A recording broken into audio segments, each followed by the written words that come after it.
Hi, this is Ellie with Full Moonlight Tarot 20, and this is your daily tarot reading.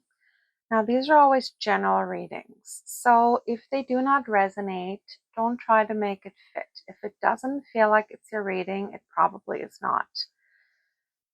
So now for this reading, I see here that if this is for you, you recently have had someone come in with a love offer, have a Knight of Cups here, or this is just about to happen. Now, I want you to be cautious because I have here a Five of Cups at the bottom of the deck.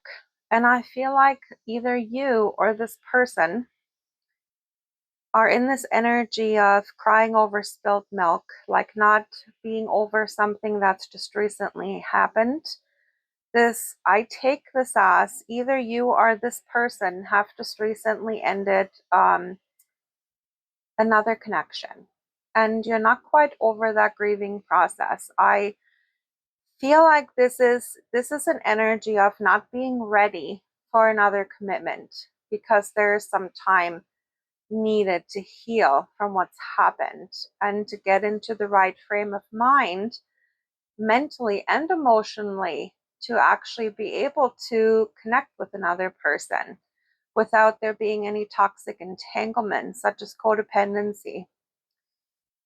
So there's a King of Swords coming in. Now, I don't know if this is necessarily a person, but I feel like the Sword of Truth is coming in here. Like you see on the card here, the Sword of Truth. And so if this is a person, this is someone that's saying, hey, maybe you're not ready for this. Or maybe somebody's coming up to you and saying, hey, I don't think this person is ready for a commitment. So don't feel that they're going to be able to offer you that, or don't think that this is going to be able to last because they're just not ready. They're still not even over what's happened. So this is the Sword of Truth coming in. Now the Seven of Wands is a card of defending oneself. So maybe you or this person might be defensive about the situation, might be defensive about wanting to jump into something else when they're not ready, whether this is you or them. But this is definitely a card of, feeling like people are against you and you need to defend yourself and stand up for yourself. But think about this clearly. Don't get your emotions involved. Use your head with this. If you are this person, are still grieving a past situation, you are not ready for something new. You need to be able to get over what has happened. You cannot bring that trauma and that sadness into another relationship and expect the other person to fix that for you.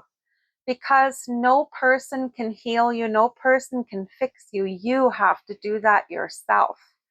And you cannot, when you jump into a relationship right away after something has just ended, all you're doing is distracting yourself from that healing work, from facing what has happened, from dealing with that pain and that grief and that disappointment and that anger and that rage, whatever the case may be.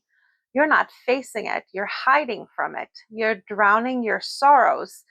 It's the same as someone who's an alcoholic, drowning their sorrows in alcohol.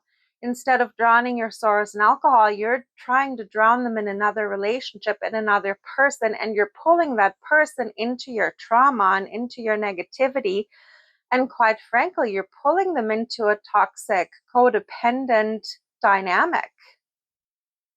So don't think this is going to last if you're willing to entertain this. It will not. And it will be highly toxic because eventually you can hide from everything you're not wanting to face at this time, but it's always going to be there in your subconscious, and when you least expect it, it's going to come up and consume you. And that other person cannot help you. You have to help yourself. You have to go for counseling. You have to sit with yourself and deal with these things.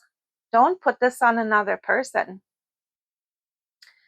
So this was a bit of a harsh reading, but I feel it needed to be said. So if this resonated with you, please think about this. Love and light. I will talk with you tomorrow.